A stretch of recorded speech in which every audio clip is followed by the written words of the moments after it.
Et si Midiao que depuis un mois, c'est avec son voisin mort qu'elle cause. Imagine, vous discutez avec votre voisin presque tous les matins. Vous connaissez son voix, vous connaissez son bonnes habitudes, ses bonnes petites manières. Et puis, un jour, il annonce à haut qu'il est mort depuis plusieurs semaines. Pour autant, ou la cause est qu'il la veille. À moins c'est Jackie Revel, mais retranscrit des histoires que je raconte à moins aux quatre coins de l'île. Si vous aimez le contenu, abonnez-vous au réseau. Et cette histoire, c'est le gendre de Jean que la raconte à moi. Nous l'est à Saint-Joseph dans le quartier La Crête. Marie n'a 74 ans. Elle est vive, toute seule depuis le décès de son mari. Tous les matins, vers 7 heures, elle y ouvre ses volets. Et presque chaque matin, elle y échange quelques mots avec son voisin, Monsieur Jean, un retraité de 82 ans. Il est toujours assis sous la véranda, toujours au même endroit.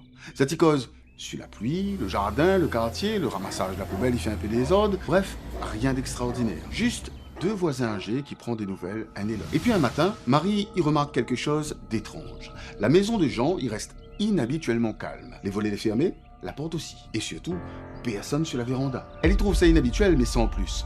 Quelques heures plus tard, un loto y arrête devant la maison. Marie reconnaît immédiatement la fille de Jean avec son gendre. Elle y fait un petit signe de la main, et puis par simple curiosité, elle y s'azote. Et elle y dit « Il est bizarre, monsieur Jean l'a pas sorti aujourd'hui. Espère il est bien. » Quand elle y entend ça, la fille de monsieur Jean y regarde à elle longuement, comme si elle n'était pas certaine d'avoir bien entendu. Et puis elle y répond « Marie, papa est mort dans un mois. » Marie croit d'abord à une mauvaise plaisanterie. Elle y secoue la tête. Mais non, on a parlé avec lui hier.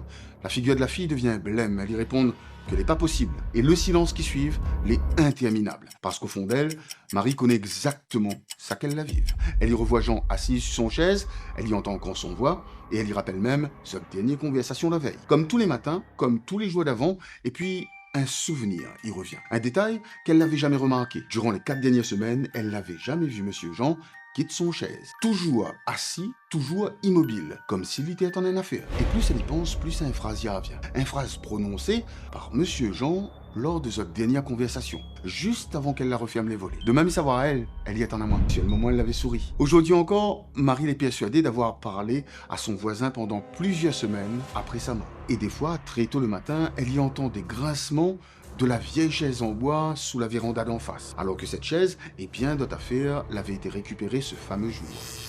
Et à où est-ce que vous êtes sûr que c'est avec votre voisin que vous cause tous les jours?